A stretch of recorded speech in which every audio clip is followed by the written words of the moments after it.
Investments in the securities market are subject to market risk. Read all the related documents carefully before investing. Hello दोस्तों, welcome back to the channel. और आज के इस video पे हम लोग जो है बात करने वाले हैं स्विंग ट्रेडिंग के ऊपर पे। तो स्विंग ट्रेडिंग देखिए, मैंने आपको जैसे पिछले वीडियो पे कहा था कि स्विंग ट्रेडिंग के लिए मैं क्यों सजेस्ट करता हूँ, क्योंकि वहाँ पे आपको सफिशिएंट टाइम मिलता है डिसीजन लेने के लिए। आपको कब एंट्री लेना है, कब स्टॉप लॉस लेना है, कब टारगेट लेना है, बहुत सफिशिएंट टाइम होता है। और देखिए, दोनों ट्रेडिंग स्टाइल का मतलब ही होता है कि आपको पैसा बनाना है, चाहे वो स्विंग ट्रेडिंग के थ्रू में हो या ऑप्शन ट्रेडिंग के थ्रू में हो या स्कैल्पिंग के थ्रू में हो या इंट्राडे ट्रेडिंग के थ्रू में हो। कोई भी तरीका हो, आपका मेन मोटिव होना चाहिए कि आप कैसे स्टॉक मार्केट से पैसा कमाओगे। तो पैसे, ये तो बोलने के लिए बहुत इजी लग रहा है कि हाँ स्टॉक मार्केट से कैसे पैसा कमाओगे, बट इसको जब आप करोगे ना तो आपको बहुत बोरिंग लगेगा, मतलब इंटरेस्टिंग नहीं लगेगा।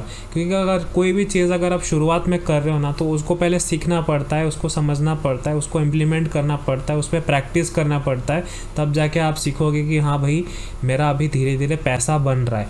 एकदम से नहीं होगा कि अगर आप 10,000 कैपिटल मार्केट में लेके आ रहे हो और आप सोच रहे हो कि मैं 10,000 का 1 लाख बनाऊंगा, तो बिल्कुल पॉसिबल नहीं है। ठीक है, तो स्टार्टिंग में आपको मैं ये चीज़ पहले से डिस्क्लेमर दे दे रहा हूँ। अगर आप सोच रहे हो कि नहीं मैं स्विंग ट्रेडिंग से करोड़पति बन जाऊँगा, लखपति बन जाऊँगा, तो बिल्कुल भी पॉसिबल नहीं है। क्योंकि अगर आप सीखने के लिए अभी आए हो तो बहुत अच्छी बात है, सीखने पे फोकस कीजिए, ना कि कमाने में फोकस कीजिए। ठीक है, तो चलिए इस वीडियो को स्टार्ट करते हैं और बात करते हैं कि स्विंग ट्रेडिंग का जो नेक्स्ट स्टेप होता है, कैसे हम लोग स्टॉक्स को फाइंड आउट करेंगे, किन किन स्टॉक्स को देखना है, किन स्टॉक्स को नहीं देखना है, उसके बारे में हम लोग इस वीडियो पे बात करेंगे। तो देखिए, यहाँ पे जो प्लेटफॉर्म में मैं धन यूज़ कर रहा हूँ आपको एग्जांपल के लिए, क्योंकि मुझे यहाँ पे बहुत डिटेल में आपको कुछ चीज़ें बतानी है। क्योंकि यहाँ पे देखिए, सपोज़ फॉर एग्जांपल ये जो है धन का ट्रेडिंग प्लेटफॉर्म है, तो यहाँ पे अगर मुझे कोई स्टॉक का मान लो कि एनालिसिस करना है, ठीक है, चाहे वो फंडामेंटल हो, फाइनेंशियल स्टेटमेंट वगैरह जो भी चीज़ें हैं, तो वो मैं देखना चाहता हूँ, तो मैं यहाँ पे सिंपली कोई भी स्टॉक को ऐड कर लूँगा। Suppose for example Asian paint, ठीक है, एशियन पेंट को क्लिक करने के बाद यहाँ पे आप देख सकते हो technical margin option, chain option, future, हमें तो इससे कोई लेना देना नहीं है। हम करेंगे स्विंग ट्रेडिंग। स्विंग ट्रेडिंग मतलब स्टॉक्स में करना है, स्टॉक्स में करना है, मतलब फंडामेंटल और फाइनेंशियल अगर आप देखना चाहते हो तो आप बिल्कुल देख सकते हो। स्विंग ट्रेडिंग के लिए अगर आपका जो 6 मंथ होल्डिंग है या फिर 1 साल होल्डिंग करना चाहते हो, तो यहाँ पे आपको ये सारी चीज़ें काम आने वाला है। बट अगर हम ट्रेडिंग की बात करें तो मैं खुद पर्सनली प्राइस एक्शन को फॉलो करता हूँ, तो उसके लिए मुझे इन सब की कोई ज़रूरत नहीं पड़ती है। ठीक है, तो पहले आपको समझना पड़ेगा, आप अगर स्विंग ट्रेडिंग चूज़ कर रहे हो तो आपका स्विंग ट्रेडिंग का तरीका कितना तक होने वाला है। मतलब कुछ लोग इसको विद इन 3 to 4 डेज़ में स्विंग ट्रेडिंग करते हैं, कुछ लोग इसको वीक तक होल्ड करते हैं, कुछ लोग इसको पूरा महीना होल्ड करते हैं। तो जितना बड़ा आपका पिक्चर होगा, मतलब जितना बड़ा आपका टाइम होगा, उतने बड़े आपको होल्ड करना पड़ेगा। कहने का मतलब है कि चार्ट की ही बात देख लो, मैं आपको चार्ट में दिखाता हूँ कि फ़िलहाल अभी हम लोग डेली टाइम फ्रेम पे हैं। ओके, अब मान लो कि मुझे यहाँ पे मंथली और वीकली दोनों देखना है। ठीक है, तो मंथली वीकली देखना है, तो मुझे अगर डेली पे एंट्री लेना है तो कम से कम मैं उसको कुछ दिनों तक होल्ड करूँगा, या फिर हो सकता है कुछ वीक्स तक होल्ड करूँगा, जब तक कि मुझे टारगेट ना दे दे। ठीक है, तो ये चीज़ पहले आपको समझना पड़ेगा कि मेरा जो स्विंग ट्रेडिंग करने का तरीका है वो क्या है। मैं छोटा टाइम फ्रेम पे ट्रेड करना चाहता हूँ या इसको बड़े पिक्चर तक होल्ड करके इसको ट्रेड करना चाहता हूँ, ये पहले आपको समझना पड़ेगा, खुद डिसाइड करना पड़ेगा। ठीक है, तो मैंने आपको तरीका बता दिया कि स्विंग ट्रेडिंग कितने तरीके से हो सकते हैं। वो आप चाहे तो छोटे टाइम फ्रेम में भी कर सकते हो। मतलब कहने का ये है कि अगर आपका target with in 3 to 4 days में हिट हो जाएगा या फिर कुछ वीक्स में हिट हो जाएगा, तो ये बिल्कुल डिपेंड करता है। आप पहले इसको आपको डिसाइड कर लेना है। डिसाइड करने के बाद आपको यहाँ पे मैं आपको चीज़ बता रहा हूँ। देखिए, ये है NSE का वेबसाइट। ये जो चीज़ है आपको कैसे मिलेगा, देखिए आपको सिंपली क्या करना है, NSEindia.com पे आ जाना है। NSEindia.com पे आ जाने के बाद यहाँ पे मार्केट डेटा पे आइएगा, उसके बाद इंडाइसेस पे आइएगा। ठीक है, इंडाइसेस पे आ जाने के बाद यहाँ पे आपको निफ्टी 50, निफ्टी नेक्स्ट 50, 100, 200, 500, यहाँ पे बहुत सारे आपको देखने को मिल जाएगा। ठीक है, तो यहाँ पे इसको डिटेल में उतना देखना नहीं है। एज ए बिगिनर अगर आप स्टॉक मार्केट में ट्रेडिंग करने के लिए आए हो, शुरुआत कर रहे हो, स्विंग ट्रेडिंग स्टार्ट किए हो, तो मैं बिल्कुल लिमिटेड स्टॉक्स की बात करूंगा जो कि बहुत ही क्वालिटी के स्टॉक्स है। ऐसे नहीं कि उनमें लिक्विड नहीं है, ठीक है, बहुत लिक्विड है, और वो ब्लू चिप स्टॉक्स भी कहेंगे तो वो सही रहेगा। अगर आप यहाँ पे निफ्टी 50 पे क्लिक करोगे तो यहाँ पे एक न्यू पेज ओपन हो जाएगा जिसमें कि निफ्टी 50 के जो टॉप 50 स्टॉक्स हैं वो आपको लिस्ट में यहाँ पे देखने को मिल जाएगा। अब आपको यहाँ पे सिंपली क्या करना है, इसको डाउनलोड कर लेना है। ये CSV फाइल है, इसको डाउनलोड करके इसको सेव कर लीजिएगा अपना कंप्यूटर पे या सिस्टम पे, ठीक है, या फिर आपके मोबाइल पे। तो अब इसको डाउनलोड कर लेने के बाद ना यहाँ पे आप देख सकते हो, A से लेके जो भी Z तक होगा, जो भी मतलब टॉप 50 के जो स्टॉक्स है वो आपको यहाँ पे देखने को मिल जाएगा, ठीक है। यहाँ पे देखने के बाद इस स्टॉक को ना, मतलब जो आपने यहाँ पे डाउनलोड किया होगा CSV फाइल, ठीक है, वो आपने नोट डाउन कर लिया या फिर कहीं पे देख लिया। अब इसको क्या करना है ना, इसको वॉच लिस्ट में ऐड करते जाना है। मतलब यहाँ पे आप देख सकते हो जैसे कि यहाँ पे स्टॉक्स 200 लिखा है, मतलब कि मैंने निफ्टी 200 के स्टॉक्स को यहाँ पे ऐड ऑन किया है, जो कि आप यहाँ पे अल्फ़ाबेटिकली स्टॉक का नाम भी दे सकते हो, ABCDEFGHIF, ठीक है। तो वो चीज़ आप यहाँ पे ऐड ऑन कर लेना। ऐड ऑन करने के बाद ना यहाँ पे आपके स्टॉक की लिस्ट बन जाएंगे। अब आपको ये पता नहीं है कि कौन से स्टॉक आपके फेवरेट बनने वाले हैं, कौन से स्टॉक का प्राइस एक्शन कैसा है, ये आपको नहीं पता। तो आपको मैं एक चीज़ कहूँगा कि सपोर्ट एंड रेजिस्टेंस, पहले ये चीज़ आप देखो कि कौन से स्टॉक में सपोर्ट रेजिस्टेंस अच्छे से काम कर रहे हैं। तो ओवरऑल तो सारे स्टॉक्स में अच्छे से काम करेंगे, बट मैं आपको एक एग्जांपल देना चाहता हूँ जो कि है डाबर, ठीक है। अब डाबर में अगर आप देखोगे, डेली का चार्ट मैंने ओपन करके रखा है, ठीक है। अगर आप इसको थोड़ा सा ध्यान से देखोगे, देखिए यहाँ पे और पिक्चर को हम लोग बड़ा करते हैं, चाहे वो वीकली हो गया तो वीकली में आपको चीज़ें को और अच्छे से समझ आएगी। अब देखो वीकली का हम लोगों ने चार्ट को स्विच किया है, मतलब एक एक कैंडल हमारा वीकली का कैंडल है। अब यहाँ पे आप देखो कि ये जो है ना काफ़ी टाइम से, मतलब 2022 के आसपास से, मतलब पिछले साल की हम लोग बात कर रहे हैं, मतलब पिछले साल की पिछले साल बात कर रहे हैं, मतलब 2022, अभी 2024 चल रहा है, मतलब लगभग हमें 2 साल यहाँ पे हम लोग को देखने को मिल गया। बट ये स्टॉक ऐसा है ना, यहाँ से 600 रुपये के आसपास से ये जो है 484 का रेंज में घूम रहा है, ना ऊपर जा रहा है ना नीचे जा रहा है। मतलब ये वीकली का चार्ट मैं आपको बता रहा हूँ, ठीक है। इसको अगर आप डेली पे स्विच करोगे यहाँ पे और साइडवेज करते रहेगा। तो यहाँ पे आप देख सकते हो जब तक एक बॉटम नहीं क्रिएट कर लेता, उसके बाद यहाँ से प्राइस ऊपर गया है, इसको हिट करके फिर डाउन आया है, इसको हिट करके फिर डाउन आया, बट प्रॉपर डाउन नहीं आया, यहाँ से इसको हिट नहीं किया, ये आधे में ही ऊपर चला गया।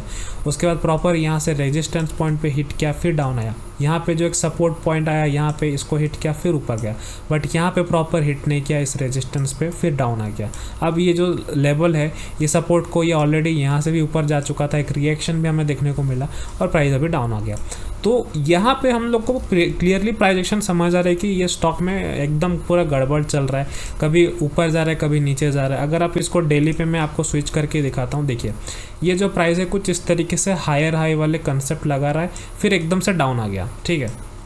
अब कुछ लोग यहाँ पे ट्रेंड लाइन वगैरह कुछ ऐसा ड्रॉ करेंगे तो वो बात अलग है, बट सपोर्ट रेजिस्टेंस की अगर आप बात करोगे तो यहाँ पे देखिए, अगर आप इसको एक रेजिस्टेंस मान रहे हो तो ये देखिए यहाँ पे हिट किया फिर डाउन आया, तो हम लोग का नेक्स्ट रेजिस्टेंस पॉइंट यहाँ होना चाहिए, बट प्राइस यहीं से ही लौट के आ गया।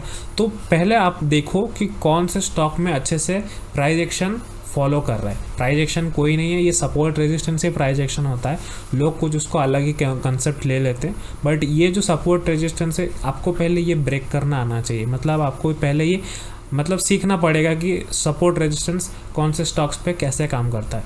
तो ये डाबर को तो मैं देखता ही नहीं हूँ स्टॉक को एनालिसिस करने के लिए, तो ये बस आपको मैंने एक एग्जांपल कहा, ठीक है। और एक स्टॉक था वो है अशोक ले।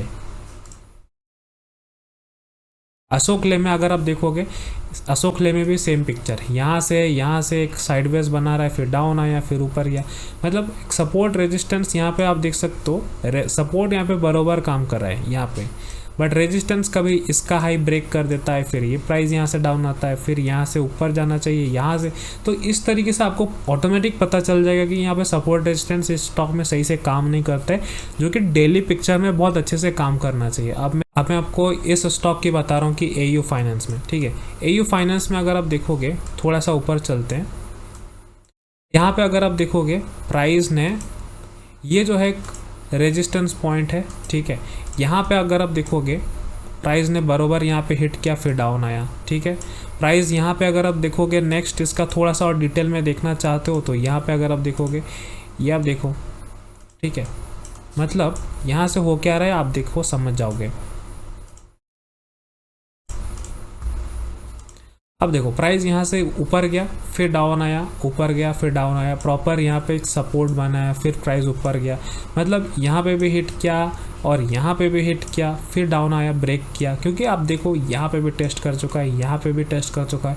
प्राइस को नीचे रोकने के लिए कुछ है ही नहीं। प्राइस ने फाइनली ब्रेक किया इस लेवल को, ये एक न्यू सपोर्ट बनाया। फिर ये जो हम लोग का जो सपोर्ट था ये अब रेजिस्टेंस की तरह काम कर रहा है। मतलब ये प्राइस डाउन आया, अगेन ऊपर गया, अगेन ऊपर गया। बट ये जो गैप था, ये वाले जो कंसेप्ट है ये मैं आने वाले वीडियो पे भी बताऊंगा।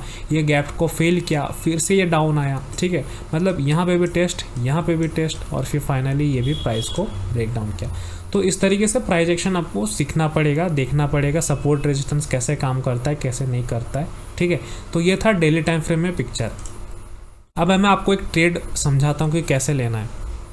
तो हम लोग यहाँ पे कोई मैंने एक स्टॉक देखा था, उसके बारे में आपको मैं बता रहा हूँ, ठीक है। ये अंबुजा सीमेंट के बारे में मैं आपको डिस्कस कर रहा हूँ। अब देखो यहाँ पे ना पिछले अगर आप देखोगे बहुत टाइम से अप जा रहा है, यहाँ से थोड़ा सा करेक्शन हमें देखने को मिला और यहीं से प्राइस सपोर्ट लेने का कोशिश किया। तो हम लोग का जो एक सपोर्ट लेवल है वो कहीं ना कहीं यहाँ पे कह सकते हैं ये हम लोग का एक सपोर्ट होगा। तो मैं इसका कलर चेंज कर रहा हूँ, मान लो इसको मैं ग्रीन डाल देता हूँ और यहाँ पे हम लोग का एक बन गया सपोर्ट, ठीक है। अब देखो प्राइस को यहाँ पे आसपास में कोई एक अच्छा सपोर्ट है क्या, मतलब कि हमें स्विंग की ज़रूरत है। तो यहाँ पे कोई भी स्विंग नहीं है, बट ये हम लोग को अच्छा सपोर्ट देखने को मिल रहा है। अब मैं यहाँ पे इसको सपोर्ट भी मार्क कर लिया। अब मुझे बस वेट करना है कि यहाँ पे जब प्राइस यहाँ पे आसपास आएगा तो मैं यहाँ पे एंट्री प्लान कर सकता हूँ, ठीक है। तो यहाँ पे मैं आपको डेली का बता रहा हूँ। तो आप यहाँ पे देखो कि अलर्ट सेट करना है। देखो प्राइस अभी 608 है। अब डेली तो इसको मॉनिटर करने बैठोगे है नहीं, ठीक है। तो आपने पहले इसको सपोर्ट रेजिस्टेंस मार्क कर लिया और आपको लगा कि प्राइस ने यहाँ पे ही सपोर्ट बनाया, तो हो सकता है इन फ्यूचर यहाँ से ही प्राइस यहाँ से हिट करेगा, ऊपर जाएगा, ठीक है। अगर आप थोड़ा सा और पीछे जाओगे, यहाँ पे आप देखो, यहाँ पे देखो हुआ क्या है।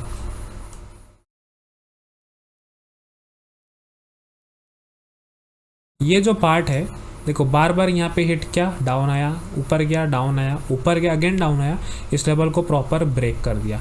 अब ये जो रेजिस्टेंस पॉइंट था ये हम लोग का सपोर्ट बन गया। अब यहाँ से सपोर्ट लेने के प्राइस ऊपर जाने का कोशिश कर रहा है। तो सेम चीज़ है, जब ये प्राइस ऊपर गया था ना, अब नीचे आ रहा है, तो ये सपोर्ट हम लोग का पहली बार होगा। तो मैं ये एक्सपेक्ट कर रहा हूँ, एक्सपेक्टेशन है, एक प्रोबेबिलिटी है कि प्राइस जब यहाँ पे इसको हिट करेगा तो यहाँ से हमें रिएक्शन देखने को मिलेगा कुछ इस तरीके से। देखिए यहाँ से हिट किया, फिर प्राइस ऊपर जाने का कोशिश करेगा। तो कुछ इस तरीके से मैं यहाँ पे एक्सपेक्टेशन कर रहा हूँ। तो इसको क्या करना होगा ना, ट्रैक करना पड़ेगा। ट्रैक करने के लिए क्या करना पड़ेगा, तो सबसे पहले हम लोग को यहाँ पे प्राइस अलर्ट सेट करना है। अभी करंट इसका प्राइस चल रहा है 608। तो मैं काम करता हूँ, मैं थोड़ा सा ऊपर में यानी कि 560 के अराउंड अगर है तो मैं 580 के आसपास प्राइस अलर्ट सेट करता हूँ, ठीक है। ये देखिए अंबुजा सीमेंट पे 3 डॉट्स पे आएंगे हम लोग, सेट प्राइस अलर्ट।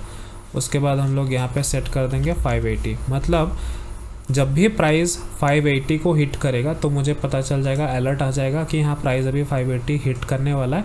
अब मैं यहाँ पे एंट्री प्लान करूँगा। एंट्री प्लान करने का बहुत ही इजी तरीका है कि प्राइस अभी देखिए धीरे धीरे प्राइस आता है या सेलिंग प्रेशर के साथ आता है, वो चीज़ आपको देखना पड़ेगा। तो अगर सेलिंग प्रेशर है मार्केट में तो इस स्टॉक को आपको इग्नोर करना ही पड़ेगा। अगर सेलिंग प्रेशर नहीं है, कुछ इस तरीके से जो छोटे छोटे कैंडल बनाते हुए प्राइस डाउन आ रहा है, मतलब सेलिंग उतना ज़्यादा है नहीं, तो ये जो हम लोग का एक सपोर्ट लेवल है बहुत अच्छे से काम कर सकता है। तो मैं इसमें वेट करूँगा कि प्राइस एक अच्छा प्राइस एक्शन बनाए, कुछ कैंडल स्टिक पैटर्न बनाए। अगर आपको कैंडल स्टिक पैटर्न नहीं पता तो यूट्यूब पे इसमें अलग अलग हज़ारों वीडियोस पड़ी, आप उसको देख सकते हो। तो सपोज़ फॉर एग्जांपल मुझे यहाँ पे मान लो कि एक मुझे हैमर कैंडल देखने को मिलता है, ठीक है। यहाँ पे कुछ इस तरीके से यहाँ पे कुछ हैमर कैंडल देखने को मिलता है, तो मैं यहाँ पे श्योर हो जाऊँगा कि यहाँ पे मैं एंट्री प्लान कर सकता हूँ। हम लोग क्या करेंगे, यहाँ पे एंट्री ले लेंगे इस कैंडल का ऊपर पे, ठीक है, और हमारा जो स्टॉप लॉस होगा इस कैंडल के जस्ट नीचे होगा, जो कि यहाँ पे होगा। आप यहाँ पे देख सकते हो 564, 551 मेरा स्टॉप लॉस, 564 मेरा एंट्री, ठीक है। तो इसको मेज़रमेंट करने के लिए मैं यहाँ पे इसको क्लिक करके यहाँ पे ये जो RR वाला जो टूल है इसको बोलते हैं लॉन्ग पोजीशन। तो यहाँ पे जैसे मैं सिलेक्ट करता हूँ ये तो आ जाता है। यहाँ पे आप देख सकते हो रिस्क रिवार्ड जो रेशियो है वो है 1:39। अब जैसे ही इसको मैं थोड़ा सा इंक्रीज़ करूँगा तो ये देखिए 1:2 का टारगेट मुझे दे सकता है, ठीक है। अब यहाँ पे देखना ज़रूरी ये है कि ये जो अब देखो यहाँ पे ना स्विंग यहाँ पे बना है, ठीक है, तो ये मेरा रेजिस्टेंस पॉइंट है, कहीं ना कहीं इसको मैं रेड कर देता हूँ। तो देखो प्राइस एक्शन बनाते हुए कभी अगर कैंडल यहाँ पे एक स्विंग बना देता है कुछ इस तरीके से, मतलब बनाते बनाते कुछ यहाँ पे एक स्विंग बना दिया, तो अब मेरा जो है 1:2 को टारगेट हिट करने के लिए ये ट्रेड सेटअप जो है प्रॉब्लम क्रिएट कर रहा है। इसके वजह से मैं यहाँ पे इसको ट्रेड नहीं लूँगा। हाँ, अगर यहाँ पे कुछ रेजिस्टेंस पॉइंट नहीं बनता है और एग्जैक्टली यहाँ पे ही रेजिस्टेंस पॉइंट अगर बनता है तो मैं बिल्कुल इसको 1:2 क्या मैं 1:3, 1:4 भी ले सकता हूँ। यहाँ पे अगर आप देखोगे 1:3, 1:4 भी ले सकता हूँ। अगर रेजिस्टेंस पॉइंट पास में नहीं है तो अगर रेजिस्टेंस पॉइंट दूर में है तो मैं इसको 1:3, 4 ले सकता हूँ, ठीक है। अगर पास में है तो मैं इसको 1:2 में बुक कर दूंगा। अगर उसके भी नीचे ही है रेजिस्टेंस तो मैं इसको देखूंगा भी नहीं। तो मतलब जो ट्रेड मैंने आपको बताया पूरे डिसिप्लिन के साथ फॉलो करना होगा। डिसिप्लिन फॉलो नहीं करोगे स्टॉप लॉस हिट होगा, पैसा नहीं बनाओगे, सीधी सी बात है। तो ये स्ट्रैटेजी मैं अपने जो भी अगर आप देखोगे जो भी मैंने वीडियोस बनाए हैं यूट्यूब में, जैसे HDFC बैंक हो गया, ठीक है, ये HDFC बैंक भी सेम चीज़ है, मैं आपको पूरा एग्जांपल के साथ ही बताऊंगा। अब यहाँ पे देखो हो क्या रहा है, ये जो है ना बार बार एक रेजिस्टेंस बना रहा था, यहाँ पे आप देख सकते हो। और अगर हम सपोर्ट की बात करें, एक हम लोग का एक सपोर्ट लेवल था, यहाँ पे भी एक सपोर्ट बना देते हैं हम लोग, ठीक है, ये हम लोग का एक सपोर्ट बन गया। अब यहाँ पे प्राइस एक्शन समझने का कोशिश करते हैं। प्राइस देखिए यहाँ से ऊपर गया, फिर यहाँ पे डाउन आया, ठीक है, यहाँ पे ऊपर गया फिर डाउन आया। अब उसके बाद जो ये रेंज है ना धीरे धीरे ये यहाँ पे इसको मैं थोड़ा सा और क्लोज कर देता हूँ ताकि ये प्राइस एक्शन तब नहीं बना था, अब बन रहा है, ठीक है। अब इसको देखिए यहाँ पे एक न्यू सपोर्ट क्रिएट किया, फिर से प्राइस डाउन आया, मतलब ये जो नीचे वाला जो सपोर्ट है इसको ब्रेक नहीं किया। अगर ब्रेक करता तो फिर से यहाँ से हम लोग इसको एंट्री प्लान कर सकते थे, वापस यहाँ से ऊपर जाने के लिए कोशिश किया था, ठीक है। तब के टाइम पे यहाँ पे कुछ इस तरीके से पिक्चर बन रहा था, ठीक है, इस तरीके से पिक्चर बन रहा था और मैंने तब वीडियो डाला था कि ये ऊपर फटेगा। आप यहाँ पे देख सकते हो कितना ज़ोरदार यहाँ से ऊपर चला गया। HDFC बैंक में यहाँ से यहाँ मूवमेंट ना बहुत बड़ी बात होती है, ठीक है, क्योंकि ये ब्लू चिप कंपनी है, इसमें ज़्यादा मूव आते नहीं है। जो mid cap small cap stocks रहते हैं उसमें ज़्यादा मूव आते हैं, 20%, 15% इस तरीके से मूव आते। तो ये स्ट्रैटेजी इस तरीके से काम करता है, ठीक है। तो ये आपको मैंने सब कुछ बता दिया। अगर आपको मेरे ग्रुप में ज्वाइन होना है तो आपको हमारे अंडर एक डीमैट अकाउंट ओपन करना होगा, लिंक डिस्क्रिप्शन पे मिल जाएगा। आप अकाउंट ओपनिंग करने के बाद आप हमें व्हाट्सएप पे कांटेक्ट कर सकते हो, मैं आपको जो है डिटेल्स भेज दूंगा, आप वहाँ से भी डायरेक्टली ज्वाइन कर सकते हो। आई होप आपको मैंने ये 20 मिनट का वीडियो में बता दिया कि स्विंग ट्रेडिंग का शुरुआत कैसे करना है, स्टॉक कैसे चूज़ करना है, एंट्री कैसे प्लान करना है, प्राइस एक्शन कैसे देखना है, सब कुछ मैंने इन डिटेल आपको बता दिया। आप इसको प्रैक्टिस करो, बैक टेस्ट करो, चीज़ों को समझो, फिर हम लोग जो है नेक्स्ट जो वीडियो पे बात करते हैं। चलिए मैं आपसे मिलता हूँ अगले वीडियो पे, बाय।